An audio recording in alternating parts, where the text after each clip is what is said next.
আপনি যদি কোনো শিক্ষক, টিচার, ট্রেনার বা কোচ হন এবং আপনার শিক্ষকতা পেশাকে আরও বেশি বাড়িয়ে তুলতে চাইছেন, তাহলে আপনার ডিজিটাল দক্ষতা অর্জন করা জরুরি। আজকের এই ভিডিওতে আলোচনা করব একজন শিক্ষক হিসাবে আপনি ডিজিটাল স্কিল বাড়িয়ে কি কি অপরচুনিটি পেতে পারেন, কিভাবে আপনার প্রফেশনকে সিকিওর করতে পারেন, কিভাবে আপনার প্রফেশনকে আরও বাড়িয়ে তুলতে পারেন। নমস্কার, আমার নাম Sanjay Kundu, digital evolution coach. আমি শেখাই কিভাবে আপনি আপনার দক্ষতাকে বাড়িয়ে, ডিজিটাল দক্ষতাকে বাড়িয়ে আপনার যা নলেজ আছে, আপনার যা স্কিল আছে, সেটা আরও অনেক মানুষকে শেখানোর মাধ্যমে আপনার প্রফেশনকে আরও সুদৃঢ় করতে পারবেন। এখানে আমি মোট 7টা পয়েন্ট নিয়ে আলোচনা করব। পুরো বিষয়টি বোঝার জন্য শেষ পর্যন্ত থাকুন এবং অবশ্যই ভিডিওটি যদি ভালো লাগে লাইক করুন, শেয়ার করুন এবং আপনার যা প্রশ্ন আছে সেটা নিচে কমেন্ট করে জানান। চলুন শুরু করা যাক। প্রথমেই দেখে নেওয়া যাক যে একজন শিক্ষক কি করেন। একজন শিক্ষক কি করেন না, তিনি আমাদেরকে শিক্ষা দান করেন। আমরা ছোট থেকে বড় হয়েছি এরকমই কোনো শিক্ষকের হাত ধরে। তারা আমাদেরকে শিক্ষা দিয়েছেন, আমাদের যে দক্ষতাগুলোকে প্র্যাকটিস করতে সাহায্য করেছেন এবং আমাদেরকে অ্যাডভাইস দিয়েছেন আমাদের প্যারেন্টদের সঙ্গে কনসাল্ট করে আমরা কিভাবে আরও ভালো রেজাল্ট করতে পারি বা ভবিষ্যতে আমরা কিভাবে আরও উন্নতি করতে পারি সেই বিষয়ে তারা অ্যাডভাইস দেন। একজন শিক্ষক কিভাবে উপার্জন করতে পারেন। শিক্ষকের উপার্জনের অনেকগুলো রাস্তা আছে। যেমন প্রথম যে উপার্জনের রাস্তা সেটা হচ্ছে প্রাইভেট টিউশন। অবশ্যই গভর্নমেন্ট টিচাররা আছেন, কিন্তু প্রাইভেট টিউশন একটা বড় রাস্তা টিচারদের রোজগার করা। সেই টিউশন হতে পারে গ্রুপ টিউশন বা হোম টিউশন। একজন শিক্ষক রোজগার করতে পারেন স্কুলের স্যালারি থেকে। যে ইনস্টিটিউটের সঙ্গে তিনি যুক্ত, যেখানে তিনি পড়ান, সেখান থেকে তিনি স্যালারি পান। তিনি বিভিন্ন ধরনের বই লিখতে পারেন এবং বই থেকে যে রয়্যালিটি আসে সেই রয়্যালিটি তার একটা ইনকাম হতে পারে। তিনি বিভিন্ন লার্নিং সেন্টারের সাথে যুক্ত থেকে তাদের ছাত্রদের শিক্ষাদানের মাধ্যমে সেখান থেকে একটা ইনকাম জেনারেট করতে পারেন এবং বিভিন্ন ইনস্টিটিউশনের জন্য কারিকুলাম তৈরি করে, বিভিন্ন বিষয়ে কারিকুলাম তৈরি করে সেখান থেকেও তিনি ইনকাম করতে পারেন। এই হচ্ছে আমাদের বর্তমান টিচারদের ইনকামের বিভিন্ন সোর্স। এরপরে আসি, টিচাররা কি ধরনের প্রবলেম ফেস করে। অবশ্যই প্রত্যেকের জীবনেই সমস্যা আছে, কিন্তু টিচারদের জীবনের সমস্যাটা একটু অন্য ধরনের। আপনি যদি নিজে টিচার হন আপনি এটাকে রিলেট করতে পারবেন। কি ধরনের সমস্যা ফেস করেন না, প্রথমটা সেটা হচ্ছে insufficient pay for their hard work. প্রত্যেকের শিক্ষকদের প্রচুর পরিশ্রম করতে হয়, কিন্তু যে ইনস্টিটিউটে তিনি পড়ান, বিশেষ করে দেখা গেছে যে প্রাইভেট স্কুলগুলো, সেই স্কুলগুলোতে খুব এডুকেটেড টিচাররা সেখানে টিচিং দেন, কিন্তু তারা যেভাবে শিক্ষাদান করেন সেই অনুযায়ী তাদের রেমুনারেশন কিন্তু খুবই কম হয়। দ্বিতীয় যে সমস্যা সেটা হচ্ছে তাদেরকে অনেকটা সময় ধরে কাজ করতে হয়, এবং সেই কাজের মধ্যে এক্সট্রা পেপার ওয়ার্কসও থাকে, যেটা তাদের শিক্ষকতা পেশার বাইরের জিনিস। স্কুলের কিছু ক্লারিক্যাল কাজও অনেক সময় শিক্ষকদেরকেই করতে হয়। টিচিং মেথডের মধ্যে তিনি যদি কোনো চেঞ্জ আনতে চান, যাতে হয়তো স্টুডেন্টরা আরও ভালো কিছু করতে পারেন, কিন্তু সেই বিষয়ে কিন্তু তারা স্বাধীনতা পান না, কারণ তাদেরকে সেই ইনস্টিটিউটের একটা স্ট্রিক্ট রুলসের মধ্যে থাকতে হয়। এবং সবচেয়ে বড় জিনিস যেটা, যে শিক্ষকতা পেশা থেকে তিনি যখন অবসর নেন তখন তার কিন্তু কোনো সেভিংস বা পেনশন থাকে না।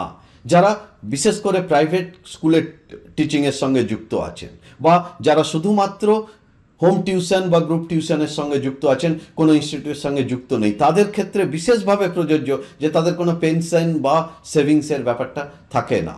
কিন্তু এই যে এত ধরনের প্রবলেম, এই এত প্রবলেম টিচাররা ফেস করেন কেন? প্রথম কারণ, ফিলিং আনসিওর অ্যাবাউট দেয়ার জব। তাদের জব সিকিউরিটি নেই। যারা গভর্নমেন্ট টিচার তাদের কথা আলাদা, কিন্তু যারা ম্যাক্সিমামই প্রাইভেট টিচার, প্রাইভেট ইনস্টিটিউটের টিচার, এবং তাদের কি কোনো সিকিউরিটি নেই জবের। এবং এই সিকিউরিটি না থাকার জন্যে স্কুল কমিটি যে তাদের উপরে অনেক বেশি ডিপেন্ডেন্ট হয়ে পড়েন। তারা যা বলেন সেটাই তাদেরকে করতে হয়, ইচ্ছে থাকলেও উপায় থাকে না যে অন্য কিছু করবার। এবং এই বেড়াজালের মধ্যে জড়িয়ে তারা ভবিষ্যতের কোনো প্ল্যানিং করতে পারে না, এবং তার ফলে কি হয় যে একজন শিক্ষক তিনি নিজের শিক্ষা নেওয়ার থেকে দূরে সরে যান, নিজেকে আরও ডেভেলপ করতে পারেন না। এটা অনেক সময় দেখা গেছে যে হয়তো দেখুন, আপনি এম করেছেন, ছোটোর থেকে এম করেছেন WBCS পরীক্ষা দেবেন, তার জন্য আপনি প্রিপেয়ার হচ্ছেন, অনেক পরীক্ষা দিচ্ছেন, কিন্তু একটা কোথাও একটা চাকরি পেয়ে গেলে এবং আপনি সেখানে জয়েন করে গেলে আস্তে আস্তে কি হয় না, এই যে আপনার WBCS পরীক্ষা দিয়ে অফিসার হওয়ার স্বপ্ন, এই স্বপ্নটা কিন্তু আস্তে আস্তে ছোট হয়ে থাকে। কারণ তখন আপনি একটা জায়গা থেকে ইনকাম করছেন এবং কি হয় যে একটা কমফোর্ট জোনের মধ্যে চলে যান, একটা ডেলি রুটিনের মধ্যে চলে যান, একটা রুটিনের মধ্যে স্টাক হয়ে যান, যে রুটিনের মধ্যে আস্তে আস্তে আস্তে আস্তে নিজেকে মানিয়ে নিতে থাকেন এবং যার জন্যে নিজেকে গ্রো করা এই জায়গাটা থেকে আস্তে আস্তে সরে আসে। কি করবেন টিচাররা এর থেকে বেরিয়ে আসতে হলে? প্রথম যেটা করবেন সেটা হচ্ছে know yourself and discover your strength. আপনার নিজের শক্তিকে বোঝার চেষ্টা করুন। একটা মানুষের মধ্যে বেশ কিছু স্ট্রেংথ থাকে এবং বেশ কিছু উইকনেস থাকে। প্রথম যেটা বুঝতে হবে যে আপনার স্ট্রেংথ কী এবং আপনার উইকনেস কী। Figure out what you are good at as a teacher. আপনি কোন বিষয়ে, শিক্ষক হিসাবে আপনি কোন বিষয়ে সবচেয়ে বেশি দক্ষ। কারণ কি, এখন মানুষ স্পেশালিটি চাইছে, মানুষ তার কাছ থেকেই শিক্ষা নিতে চাইছে, তার কাছেই টিউশন পড়তে চাইছে যিনি কোনো একটা বিষয়ে স্পেশালাইজ। তাই আপনি আপনার একটা কোনো বিষয়ে স্পেশালাইজড হওয়ার চেষ্টা করুন। Focus on a specific subject or area. কারণ এখন অনেক সময় কি হয়, শুধু অঙ্ক করাচ্ছি বললে হয় না, সেই অঙ্কের মধ্যেও হয়তো আরও স্পেশালিটি আছে যার জন্যে ডিমান্ড আছে যে স্টুডেন্টরা শুধুমাত্র ক্যালকুলাস কিভাবে করাচ্ছে সেই মানুষটির কাছে গিয়েই পড়াশুনো করবে। নিজেকে একজন এক্সপার্ট হিসাবে গড়ে তুলুন। আপনার যা আপনি যখন নিজেকে ডিপলি চিন্তা করছেন, নিজের সম্পর্কে, নিজের স্ট্রেংথ, নিজের উইকনেস সম্পর্কে যখন ভাবছেন, তখন বোঝার চেষ্টা করুন যে কোন জায়গায় আপনার উইকনেস আছে এবং সেই জায়গায় আপনার নলেজ এবং স্কিলকে আরও বেশি ডেভেলপ করে তুলুন। একটা কোনো বিষয়ের উপরে ফোকাস করুন এবং সেই বিষয়ে নিজেকে এক্সপার্ট করে তুলুন। এবং তারপর কি করবেন? এর থেকে বেরিয়ে আসতে হলে আপনার নলেজকে শেয়ার করুন। আপনি এখনও নলেজ শেয়ার করছেন, কিন্তু সেই শেয়ারিং কাদের মধ্যে হচ্ছে না, আপনি আপনার ইনস্টিটিউটে আপনার ছাত্রদের সঙ্গে শেয়ার করছেন, আপনি যে কোচিং করছেন সেই কোচিং আপনার এলাকার মধ্যে করছেন এবং আপনাকে চিনছে কারা? আপনার এলাকার মধ্যের মানুষরা চিনছে। আপনাকে বেরিয়ে আসতে হবে এই জায়গা থেকে অনলাইনে। আপনি অনলাইন কোর্স তৈরি করুন, অনলাইন কোচিং অফার করুন, অনলাইন কনসালটেন্সি দিন এবং অনলাইনে যখন এই সব জিনিসগুলো করবেন তখন কি হবে না, আপনার পরিচিতি আর একটা জায়গার মধ্যে সীমাবদ্ধ থাকবে না, আপনার পরিচিতি সারা পৃথিবী জুড়ে হবে। কারণ ইন্টারনেটের কোনো বাউন্ডারি নেই।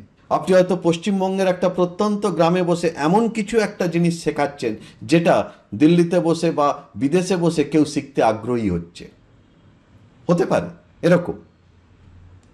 এবং ইমপ্রুভ ইয়োর ডিজিটাল স্কিল, এই জিনিসগুলো তখনই সম্ভব হবে যদি আপনি আপনার ডিজিটাল স্কিল বাড়িয়ে তুলতে পারেন, ডিজিটাল দক্ষতা বাড়িয়ে তুলতে পারেন। কারণ ডিজিটাল দক্ষতা বাড়িয়ে তোলা মানে কি, আপনাকে অনলাইনে নিজেকে প্রতিষ্ঠিত করতে হবে, অনলাইনে নিজের একটা ব্র্যান্ড তৈরি করতে হবে, যার ফলে আপনি আরও বেশি স্টুডেন্টদের কাছে পৌঁছতে পারবেন। কিন্তু এটা আপনি করবেন কি করে? এর জন্য আপনাকে ডিজিটাল স্কিল বাড়িয়ে তুলতে হবে, ডিজিটাল দক্ষতা বাড়িয়ে তুলতে হবে এবং এই ডিজিটাল দক্ষতা বাড়িয়ে আপনার কি বেনিফিট হবে সেই জায়গাটা বোঝার চেষ্টা করুন যে আপনি কি কি অপরচুনিটি পাবেন। প্রথম যেটা আপনি করতে পারবেন সেটা হচ্ছে আপনি আপনার নিজের কন্টেন্ট তৈরি করতে পারবেন, অনলাইনে নিজের কন্টেন্ট তৈরি করতে পারবেন, বিভিন্ন ধরনের content, textual content, graphical content, video content ইত্যাদি তৈরি করতে পারবেন। আপনি পারবেন কি না, ক্যামেরার সামনে ফ্লুয়েন্টলি কথা বলতে পারবেন। হয়তো অনেকেরই ক্যামেরা ভীতি আছে যে ক্যামেরার সামনে কথা বলতে গেলে কেমন লাগে, কিন্তু আপনি যখন কন্টেন্ট তৈরি করবেন, ভিডিও কন্টেন্ট তৈরি করবেন, তখন আপনাকে ক্যামেরার সামনে কথা বলতেই হবে এবং আপনি যদি নিজেকে ডিজিটালি দক্ষ করে তোলেন তাহলে আস্তে আস্তে আপনার এই ভীতি কেটে যাবে এবং ক্যামেরার সামনে খুব সুন্দরভাবে কথা বলে নিজের ভিডিও তৈরি করতে পারবেন। আপনি সেই ভিডিও ইউটিউব চ্যানেলে দিয়ে আপনি ইউটিউব চ্যানেলকে মনিটাইজ করতে পারবেন, একটা ইনকাম সোর্স জেনারেট করতে পারবেন ইউটিউব দিয়ে। আপনি যা জানেন সেই শিক্ষাকেই, আপনি যা জানেন সেই সাবজেক্ট সম্পর্কে বিভিন্ন ধরনের ভিডিও তৈরি করে ইউটিউবে মনিটাইজ করতে পারবেন। আপনি পারবেন কি না, আপনার নিজের অনলাইন কোর্স তৈরি করে সেল করতে পারবেন। এখন অনলাইন কোর্সের খুব ডিমান্ড, কারণ ম্যাক্সিমাম মানুষ অনলাইনে পড়াশুনো করতে চাইছে।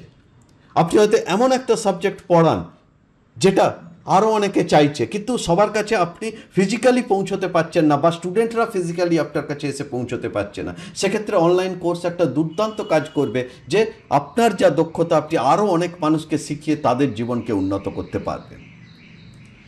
আপনি পারবেন কি না, আপনি আপনার নিজস্ব লার্নিং ম্যানেজমেন্ট সিস্টেমকে অপারেট করতে পারবেন। যখন আপনি শিখবেন প্রপারলি ডিজিটাল স্কিল, তখন নিজের লার্নিং ম্যানেজমেন্ট তৈরি করে নিজের লার্নিং ম্যানেজমেন্ট সিস্টেমের মাধ্যমে আপনি আপনার স্টুডেন্টদেরকে শেখাতে পারবেন। আপনি লিড জেনারেট করতে পারবেন অর্গানিক্যালি, মানে কোনো রকম পয়সা খরচা না করেই আপনি স্টুডেন্টদেরকে অ্যাট্রাক্ট করতে পারবেন আপনার কন্টেন্ট দিয়ে। আপনি পারবেন একটা কমিউনিটি গড়ে তুলতে, একটা লাইক মাইন্ডেড পিপলের কমিউনিটি। আপনি যে সাবজেক্ট নিয়ে কাজ করছেন সেই সাবজেক্টের প্রতি ইন্টারেস্টেড এমন মানুষদের একটা কমিউনিটি গড়ে উঠবে, এবং সেই কমিউনিটি গড়ে উঠলে যেটা হবে, ধীরে ধীরে আপনি মাল্টিপল ওয়েতে ইনকাম করার অপরচুনিটি খুঁজে পাবে, মাল্টিপল সোর্স অফ ইনকাম আপনার সামনে আসবে। যখন আপনি প্রপারলি ডিজিটাল স্কিল আয়ত্ত করতে পারবেন, তখন আপনি এটাও শিখবেন যে সোশ্যাল মিডিয়া কিভাবে ম্যানেজ করতে হয়, এবং সোশ্যাল মিডিয়াতে পেইড অ্যাডভার্টাইজমেন্ট কিভাবে দিতে হয়, যে অ্যাডভার্টাইজমেন্ট দেওয়ার ফলে আপনি আরও বেশি স্টুডেন্টকে অ্যাট্রাক্ট করতে পারবেন। এবং এই সমস্ত কিছু করার ফলে যেটা হবে, যে আপনি নিজেকে একটা ব্র্যান্ড হিসাবে গড়ে তুলতে পারবেন। আপনি অলরেডি ব্র্যান্ড আছেন অফলাইনে, যেখানে আপনাকে অনেকে চেনে, কিন্তু অনলাইনের ক্ষেত্রটা বিশাল, এবং সেই বিশাল ক্ষেত্রে নিজেকে যদি ব্র্যান্ড হিসাবে গড়ে তোলেন, আপনি অনেক বেশি স্টুডেন্টকে অ্যাট্রাক্ট করতে পারবেন, এবং আপনার যা শেখাতে চাইছেন সেটা আরও অনেক বেশি মানুষকে শেখাতে পারবেন। কিন্তু এগুলো করবেন কেমন করে? আপনি কিভাবে এই জায়গায় গিয়ে নিজের ডিজিটাল স্কিলকে বাড়িয়ে তুলবেন? না, প্রথম যেটা আপনাকে করতে হবে, learn how to improve your digital skill. আপনাকে শিখতে হবে যে কিভাবে এবং কোন কোন ডিজিটাল স্কিলগুলো বাড়িয়ে তুললে আপনি এই জিনিসগুলোতে অ্যাচিভ করতে পারবেন, এবং তারপরে সেই বিষয়গুলোকে নিজেকে প্র্যাকটিস করতে হবে, কন্টিনিউয়াসলি ইমপ্লিমেন্ট করতে হবে এবং প্র্যাকটিস করতে হবে, এবং নিজের ডিজিটাল ইকোসিস্টেম গড়ে তুলতে হবে। কিভাবে আপনি নিজের ডিজিটাল ইকোসিস্টেম গড়ে তুলবেন, কিভাবে নিজের নলেজকে আরও অনেক মানুষের কাছে পৌঁছে দেবেন, এটা শেখাবার জন্যে নিচে দেখুন লিঙ্ক দেওয়া আছে একটা, সেই লিঙ্কে গিয়ে ক্লিক করুন, এবং আমরা একটা ওয়ার্কশপ করাই, সেই ওয়ার্কশপে এসে যোগ দিন। সেই ওয়ার্কশপে এলে আপনি বুঝতে পারবেন যে কিভাবে আপনি আপনার ডিজিটাল স্কিল গ্রো করতে পারবেন, এবং এই গ্রো করার মাধ্যমে আরও কী কী ওপেনিংস আছে যেগুলো আপনার জন্য খুলে যাবে, আরও কী কী অপরচুনিটি আপনি পেতে পারেন, এবং আপনার অনেক বেশি স্টুডেন্টকে অ্যাট্রাক্ট করে আপনার প্রফেশনকে আরও সিকিওর, আরও প্রফিটেবল করে তুলতে পারেন। যদি ভিডিওটি ভালো লেগে থাকে অবশ্যই লাইক করুন, শেয়ার করুন, কমেন্ট করুন, এবং আপনার যা যা প্রশ্ন এই সংক্রান্ত নিচে কমেন্ট করে জানান। আমি প্রতিটি কমেন্ট পড়ব এবং তার উত্তর দেব। আজকের মতো এইটুকুই, পরবর্তী ভিডিওতে আবার দেখা হবে।